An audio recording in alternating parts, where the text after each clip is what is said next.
ఆత్మ సంబంధుల మాట వింటున్నారా? ఎవడు పడితే ఆడి మాట వింటున్నారా? కొంతమంది ఏం చేస్తారో తెలుసా? అలాంటి మాటలకి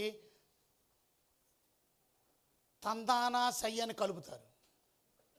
చిన్నప్పుడు బుర్రకథలు చెప్పేవాళ్ళు ఉన్నారు, మీకు తెలుసా? బుర్రకథలు చెప్పేవాళ్ళు.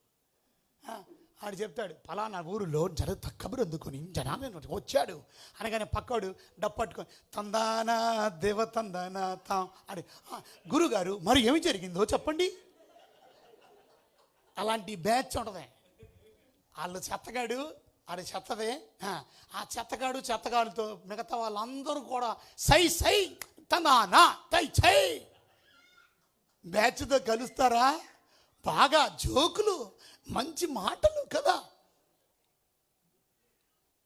నువ్వు ఇంత బాగా మాట్లాడుతున్నావు కనుక రోజు మాకు ఫోన్లో మాట్లాడతావా? ఫోన్లో మీకు ఇంకా చక్కని ఊసులే ఉంటాయి, టైంపాస్. పీపుల్ అలాంటి మాటలని వాళ్ళకి ఏడుపు వచ్చిందంట. అంటే నువ్వు పాడైపోయింది కాకుండా ఎవరిని పాడు చేస్తున్నావు? మంచోళ్ళని పాడు చేస్తున్నావు.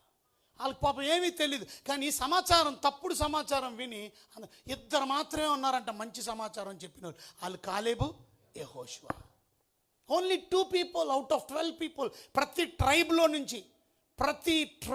నుంచి 12 ట్రైబ్స్ ఉన్నాయి, 12 గోత్రాలు. 12 గోత్రాల్లో నుంచి కూడా ఒక్కొక్క లీడర్, ఒక్క గోత్రం నుంచి ఒక్కొక్క లీడర్ వెళ్ళారు.